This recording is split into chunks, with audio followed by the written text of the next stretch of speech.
morning, Grace Church. Good to see everybody. If we haven't met before, my name's Larry. I'm the campus pastor here. It's good to be back. Been gone the last couple of weeks with a group of folks traveling around Greece. We went on a cruise to go and trace the places where the Apostle Paul was during his missionary journey. And there are all sorts of stories to tell from that trip. Some, I'm sure, have already made their way around to you. But I was reminded of something as we were on that cruise. When you travel, you basically get a front row seat to how people respond to instructions. Airlines and cruise ships are basically giant experiments in human obedience. And what I noticed over and over again on this trip was how many people immediately choose no. Flight attendant says, please remain seated while we take off, and someone decides now's a great time to go grab their carry-on from the overhead bin. They say, please keep your seatbelt fastened until the aircraft comes to a complete stop, but as soon as the tires hit the runway, click, click, click, you hear seatbelts going off all over. Our flight out of the United States was delayed almost 3 hours in Newark because someone chose no. The crew had repeatedly told the first class passengers that there was a gap on the wall between the seat and the wall and not to set anything on the ledge or it might fall down there. Now, as an aside, I have no idea why United Airlines knows this is an issue and has not fixed it and just keeps telling people this. But over and over they said, don't put your phone up on that ledge because if it falls down under there, anything that falls down is lost forever. And more importantly, if a phone goes down there, since those seats convert and lay flat, it could crush the phone and break the battery and cause a fire on board. Seems like a really important instruction, right? Someone ignored that instruction. Their phone slipped under the seat, and we had to taxi back to the gate so a maintenance crew could come on, and like a pit crew at the best NASCAR thing you've ever seen, they took apart the seat. And they never found the phone. By this point, we needed to top off our fuel again, so even more waiting. Some people decided to go ahead and get off the flight because they knew they were going to miss their connection. They were going to figure something else out. On that same flight, we have not even left the United States yet. A couple got on board with 2 dogs and a cat, and they decided that the rules didn't apply to them, and they let their cat out of the carrier. And it proceeded to leave a very memorable mess all over the plane. Our teaching pastor, Taylor Brown, was sitting nearby, and he may never, ever emotionally recover from the great poop incident on a United Airlines flight. All of that chaos meant that we missed our connection in Munich. We ultimately missed the entire first day of the cruise, all because someone heard an instruction and decided no. Watching all of that unfold reminded me, though, of something deeper about human nature. From a really young age, there's something inside all of us that just loves the word no. You see it in kids right away. No to vegetables, no to chores, no to the very concept of bedtime. But when we grow up, not much changes, honestly. Now it's just no to the alarm clock, no to doing the dishes, no to folding that pile of laundry that's been sitting on the chair for 3 days. Every one of us has this little rebel living inside of us. From the time we're kids, our instinct is to push back. Our automatic setting tends to drift toward no. And sometimes that stubborn streak that we have leads to more than delayed flights or messy airplanes. Because if we're not careful, that same instinct can start showing up in our relationship with God. We hear God prompting us and inviting us and calling us toward something, and that same reflex kicks in. No. But following Jesus means adopting a different rhythm for our life. It means learning to say yes to him and no to the pull of our own selfish and sinful instincts. And that shift, learning to say yes to God, is at the heart of what it means to follow Jesus. Here's how Jesus described it to his closest followers in Luke 9. Then he said to them all, whoever wants to be my disciple must deny themselves and take up their cross daily and follow me. That's hard language. And at the end of the day, it comes down to this simple but hard shift, learning to say no to ourselves and yes to the things of Jesus. But let's be honest, the things Jesus calls us to aren't always the easiest things.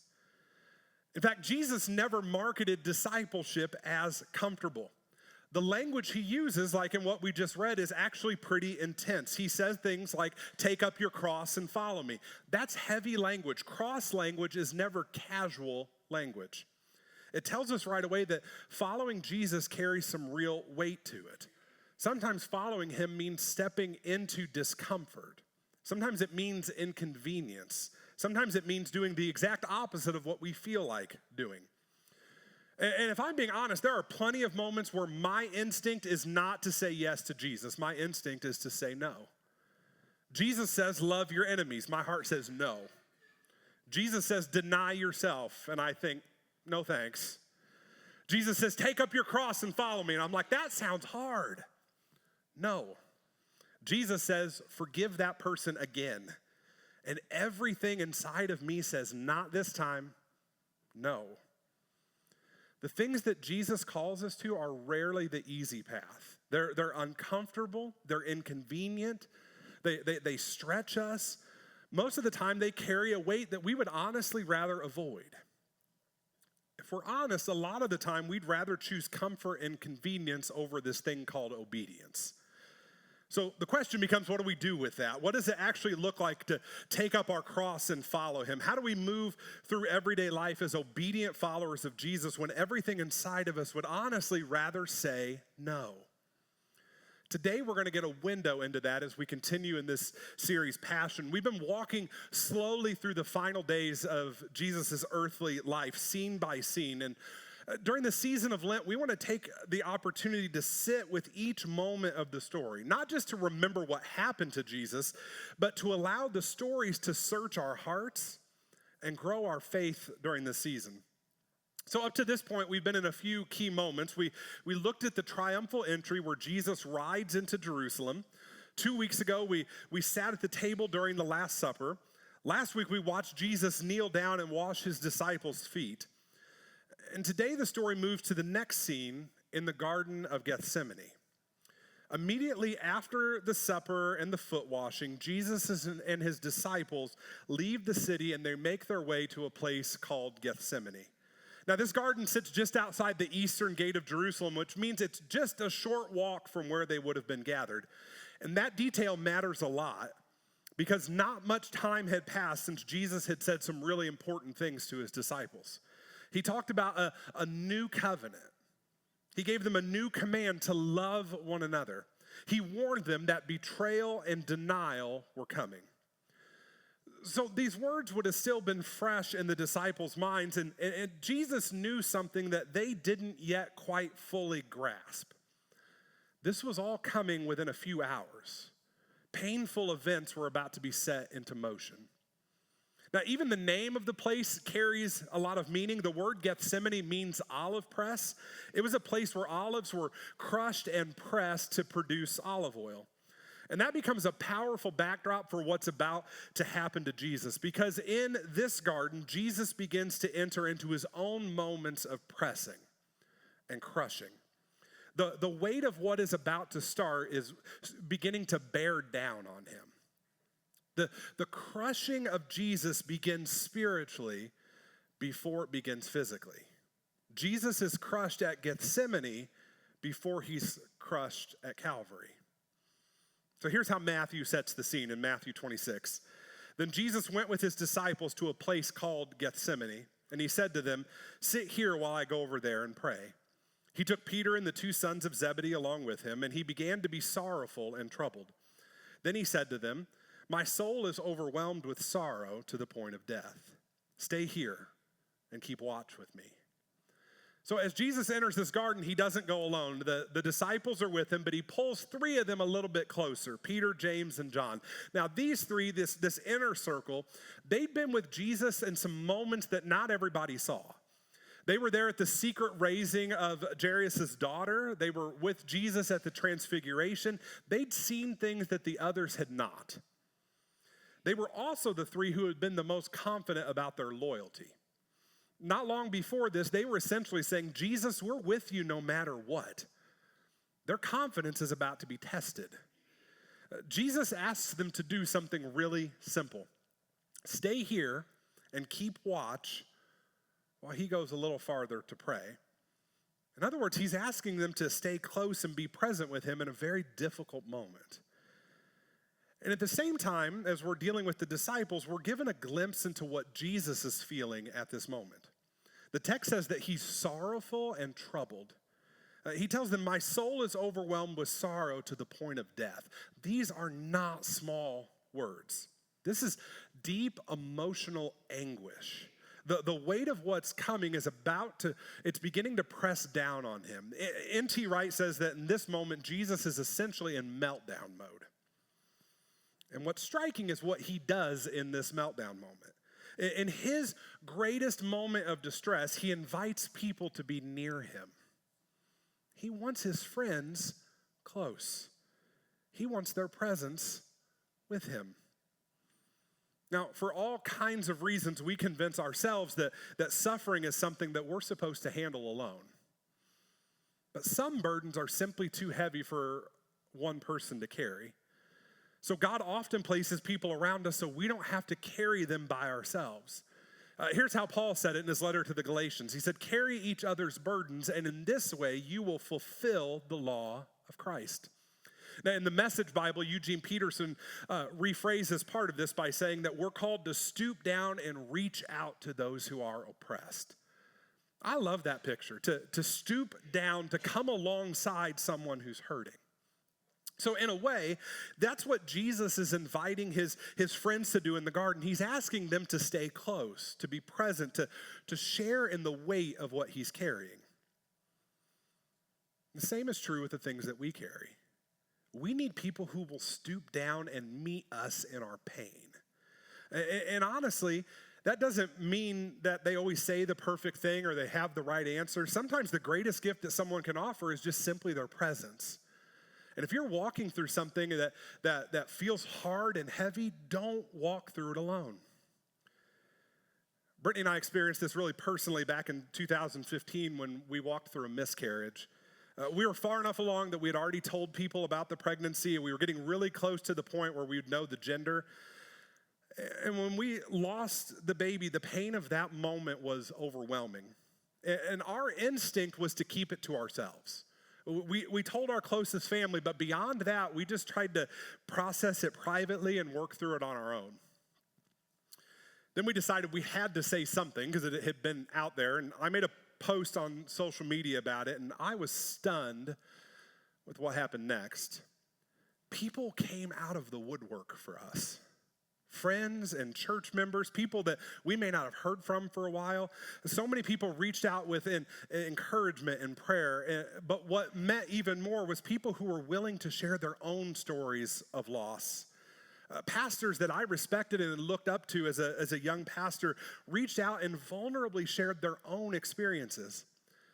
And they really helped us to see that we weren't alone in what we were feeling. And they helped us learn healthier ways to grieve and process that loss. And looking back now, I don't know how we would have walked through that season without that community that came around us. And that's what we see Jesus doing here. And this text not only highlights the importance of community in suffering, but also the truth about obedience. That it's not easy. Here's what we see clearly in this story. Christ-like obedience does not take away emotional struggle. Would you say that with me? Christ-like obedience does not take away emotional struggle. Things are still hard, but we're called to say yes. And in those hard seasons, it makes sense to have people around us. One of the questions we ask a lot around Grace Church is a really simple one. How is it with your soul? That question comes from John Wesley, the founder of the Methodist movement. And in the early Methodist groups, they asked each other that question regularly. It's a locator question that's meant to move past small talk and get to the real condition of someone's heart. Now, with fear and trepidation, I say this in front of Pastor Taylor, who asks me this question weekly. Sometimes I feel a subtle pressure when I'm asked, how is it with your soul, to say, it's all good, even when it's not. I'm not trying to lie. It just feels strange to say out loud that things aren't okay inside. It almost feels like the expected answer is that everything's fine, but the truth is it's not always well with my soul. Sometimes I fall short. I sin, and that carries consequences and emotions with it. Sometimes relationships get complicated or life gets heavy. There are times that I'm carrying something really hard, and I would rather have a toothpick jabbed into my eye than talk about it. Sometimes God calls me into something difficult, and it stretches me more than I want to admit. There are seasons where my soul feels tired or conflicted or burdened. Sometimes it's not well with my soul. What about you? If you fight the urge to mask the condition of your soul, I want you to look again at the words of Jesus describing the condition of his soul. Then he said to them, "My soul is overwhelmed with sorrow to the point of death. Stay here and keep watch with me." Even the soul of Jesus wasn't well. This wasn't because of some kind of lack of divinity. This was the full humanity of Jesus on display. He felt as we feel, distressed and sorrowful. He felt the full weight of obedience. Obedience in this case brought struggle emotionally, even though he knew it would lead to freedom spiritually, and he honestly named it. And the lesson here is this, to know that sometimes doing the right thing for God doesn't feel good. Our feelings don't always match the reality in front of us. They matter, but they shouldn't rule us. And we, in following Jesus' example, can walk in obedience while honestly naming that it's not always well with our soul. The state of trouble from obedience would continue for Jesus. Here's what happens next in the story. Going a little farther, he fell with his face to the ground and prayed, "My Father, if it is possible, may this cup be taken from me. Yet not as I will, but as you will." Then he returned to his disciples and found them sleeping. "Couldn't you men keep watch with me for 1 hour?" he asked Peter. "Watch and pray so that you will not fall into temptation. The spirit is willing, but the flesh is weak." In an act of surrender and humility, Jesus falls to the ground and he cries out to his Father. He asks God to take away the cup of suffering that he's about to walk through. And in that culture, and especially in the Old Testament, the cup spoke of a person's lot in life, especially and specifically when they were facing suffering or shame. So Jesus knows what this cup is, and he bows down in humility, and he's begging his Father to take away the suffering. It's an honest and bold prayer from Jesus. But as Jesus is praying his heart out, what are the disciples doing? They're sleeping. They had one job, and they couldn't do it. And then Jesus tells Peter something that I think sums up this entire scene in the garden. He says, "The spirit is willing, but the flesh is weak." And I want to suggest that that's not just the tension for the disciples, it's the tension for Jesus too. He was experiencing the Spirit united with the will of the Father, along with human, earthly, limited flesh that was weak and wanted the pain to end. The disciples were experiencing a soul-level desire to stay by Jesus' side, but their bodies were tired, and they couldn't stay awake. The Spirit is willing, but the flesh is weak. Now, what about the tension that you live in? Where in your life is the Spirit willing, but the flesh is weak? That's the ultimate battle with obedience that we have. We have good intentions, great ambition, a strategic plan to obey God, but we fall short. As we live in this tension between a willing spirit and weak flesh, we have two outcomes that could happen. And each of them unfold in this story. So I want you to notice two notably different examples of obedience. He went away a second time and prayed, "My Father, if it is not possible for this cup to be taken away unless I drink it, may your will be done." When he came back, he again found them sleeping because their eyes were heavy. So he left them and went away once more and prayed the third time, saying the same thing.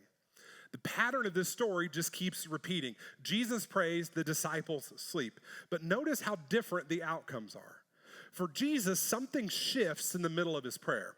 At first, he brings that request to his Father. He says, "If it is possible, let this cup pass from me." He's naming honestly what he hopes could happen. But then the prayer moves somewhere deeper. It shifts from request to surrender. What begins with, "if it is possible," ends with, "may your will be done." It's a powerful movement in prayer. Jesus is honest about what he desires, but ultimately he places himself under the will of the Father. And it's one of the most honest prayers that we could ever pray. If I'm honest, I'm really good at bringing requests to God. We're all pretty good at that. And that's not wrong. Jesus told his followers to ask, to seek, and to knock, but prayer doesn't stop with our requests. It eventually has to move towards surrender. Your will be done. So those two parts of prayer aren't in conflict with each other. Jesus tells the Father clearly what he wishes could happen, while also trusting that the Father's will ultimately be what he follows. And in that moment, we see what true obedience looks like. His heart is aligned with the will of the Father. His willing spirit carries him forward. Jesus becomes the example of obedience. The story also gives us the opposite example. The disciples. They can't stay awake. No matter how hard they try, they keep falling asleep. But before we criticize them too quickly, there's a couple of things worth remembering. First, they don't fully understand yet what's happening. Now, we've read the story. We know how this is going to end. We know what's coming next. They didn't have that perspective. There's good evidence that they didn't yet fully grasp that Jesus was about to die. They misunderstood the moment and they underestimated what was really at stake here. Second, their willing spirits were overcome by weak flesh. Earlier that night, they had confidently said that they would stick with Jesus no matter what. And they meant it. Their loyalty was genuine. But when the moment came, they couldn't follow through.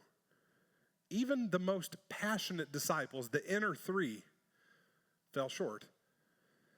What we learn here is that good intentions alone are not enough to produce obedience. Obedience requires surrendered action. While Jesus is the example that we aim to follow in this story, we have to be honest about where we usually land in it. Most of the time, we're not Jesus in this story, we're the disciples. We struggle, we misunderstand God, we underestimate what's at stake, we grow spiritually sleepy, we fail. Again and again, we fall short of what God calls us to. But there's hope. Look at how this scene in the garden ends. Then he returned to the disciples and said to them, "Are you still sleeping and resting? Look, the hour has come. The Son of Man is delivered into the hands of sinners. Rise, let us go.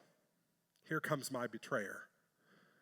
Knowing that suffering is in front of him, Jesus steps forward willingly. He's not dragged into the moment when his betrayer arrives. He walks toward it. Nothing about the situation has changed. The cross is still ahead of him. The betrayal is still coming. The pain is still real, but something inside of Jesus has settled. His surrender is complete. What began in the garden with "if it is possible" has become a full yes to the will of the Father. Jesus chooses obedience. No one's forcing him into it. He steps into it willingly. And then something else happens that's just as powerful. Jesus turns back to his disciples and he invites them to keep going with him. Think about that for a second. If there was ever a time that Jesus could have said, "You guys go home, I'll take it from here," it was this moment. They misunderstood him. They fell asleep when he asked them to stay awake. Soon they're going to deny him and scatter. But even after all of that, Jesus wakes them up and invites them to keep walking with him. That's grace on full display. The path ahead of them is not going to be easy. What waits for them in the coming hours is heartbreak and fear and pain. Yes, eventually there will be resurrection, but first there will be suffering. Following Jesus doesn't suddenly mean life becomes comfortable or easy. Instead, it means something deeper. It means learning to live a life of obedience, a life where we continue saying yes to God even if the road ahead is difficult, a life lived as people who are fully surrendered to Christ. Here's what Jesus showed them then and what he teaches us today. Jesus calls me to share in his suffering through obedient surrender. Say that with me. Jesus calls me to share in his suffering through obedient surrender. So what do we do with that? Because the story isn't just about what happened to Jesus in a garden 2,000 years ago. It's about the same choice that every one of us faces today. Will we keep saying no, or will we learn to say yes? Some of you are standing in your own version of Gethsemane right now. You know what God is asking of you. And if you're honest, it's heavy. It feels like a crushing, a pressing. Maybe it's forgiving someone who hurt you deeply. Maybe it's letting go of control. Maybe it's stepping into a calling that feels scary. Maybe it's surrendering a habit, a relationship, or a direction that you know isn't honoring God. Maybe it's simply trusting God with something that feels overwhelming. And everything inside of you wants to say what our flesh always wants to say. No. But the invitation of Jesus is the same today as it was in the garden. Not my will, but yours be done. When I've visited Jerusalem, hands down, one of my favorite places is the Garden of Gethsemane. And right next to the garden is a church called the Church of All Nations, or it's also known as the Basilica of the Agony. And the church was intentionally built to help people feel the weight of what Jesus experienced there. The lighting is dim, the ceiling feels heavy, the atmosphere is quiet and solemn. Everything about the space is designed to help you enter into the moment where Jesus wrestled with the will of the Father. It doesn't matter how many times I've been there, I can stand in that room surrounded by hundreds of other people and yet somehow feel completely alone. Because the truth is, surrender is always personal. No one else can say yes to God for you. There comes a moment when each of us has to stand before God and decide what we'll do with his invitation. Will we keep clinging to our own will, or will we surrender to his? And here's the good news of this story. Even when we fail, even when we look more like the sleepy disciples than the surrendered Savior, he still wakes us up and says, rise, let's go. He doesn't abandon us in our weakness. He invites us forward in his grace. So today, I want to give us a moment to respond. Because for some of you, the Holy Spirit's been nudging you already. You know the area where God is asking for your yes. Maybe it's the first yes of surrendering your life to Jesus. Maybe it's a fresh yes of obedience in an area where you've been resisting. Maybe it's bringing the condition of your soul honestly before God. As our worship team comes back up, I want to say to you that today could be your Gethsemane moment. A moment when you stop fighting. A moment when you stop saying no. A moment where you finally say, not my will, yours.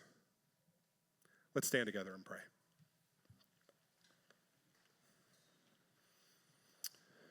God, this morning, some of us find ourselves in Gethsemane moments. We're in the place of pressing, in places where we feel crushed. And some of those moments are invitations, though they are hard, to say yes to you. Would you help us today to wake up from our slumber? and to follow the example of a surrendered Savior. Would you help us to surrender in obedience to a life of following Jesus, to surrender in obedience to what you are calling us to? And as we sing today about how we're going to build our lives, what we're going to order our lives around, would you help us to know that it begins with surrender, with saying yes? We offer ourselves and our lives to you. In Jesus' name, amen. So we're going to sing together, and the altar is open. If you need to have a Gethsemane moment this morning, if you want someone to pray with you, lift a hand, and someone from our prayer team will do that. Let's worship together.